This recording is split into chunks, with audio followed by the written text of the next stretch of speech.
it's illegal. So don't do it. Direktang nanawagan si Transportation Secretary Vince Dizon sa mga opisyal at dating miyembro ng gobyerno na bawal bumaybay sa EDSA busway. Pero sa araw din ng abiso, nahuli ng mga otoridad ang convoy sa kayang ilang senior police officers sa dedicated bus lane. Sa isang video, kita ang dalawang sasakyan kasama ang highway patrol vehicles na binabagtas ang Ortigas Station. Nang tanungin ng enforcer kung kanino ang convoy, Sino po yan? Sino po yan na PNP? Chief, ginawa po itong busway para po hindi po sa mga VIP, para po sa mga pasahero. paliwanag ng PNP, kinailangan ng mga pulis na makapunta sa Camp Crame sa Quezon City para sa isang emergency. Tumanggi naman ang ahensya na pangalanan ang mga sangkot nilang tauhan at kung kasama rito ang hepe.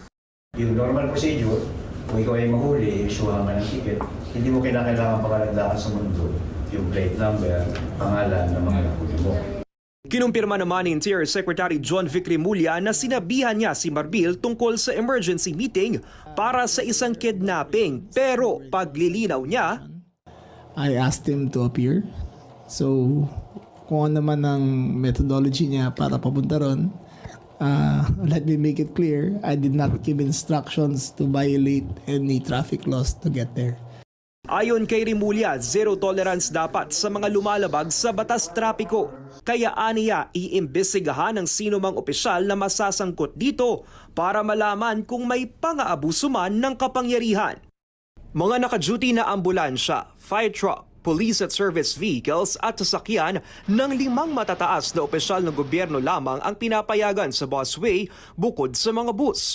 Pero giit ng PNP, baka pwedeng pahintulutan ng Transportation Department at MMDA ang mga tauhan na gamitin ang bus lane tuwing may emergency.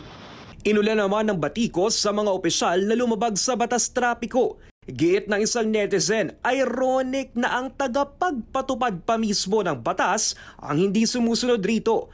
Sa mga nakalipas na buwan, ilang tao na may koneksyon sa kasalukuyan at dating opisyal ng gobyerno ang nahuli sa busway.